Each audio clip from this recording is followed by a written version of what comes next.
Мунун айтып жаткан себебим Тигр дарыясы Апкарыга жакындап калганда коркунучтуу ийрим жерлер бар.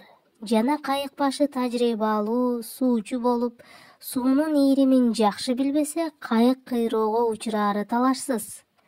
Мен түшкөн кайыкта 25 киши бар элек. Кайык башы өз ишин жакшы билбегендиктен, суунун ийримине жеткенде кандай жүргөндү билбей, дарыянын дал ортосуна салып айдаганда кайык чөгүп кетти.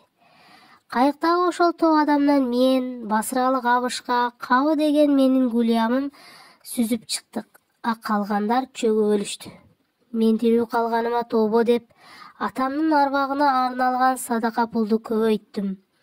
Жана Алланын ага мээримин көрсөтүүсүн тилеп, дуа окудум.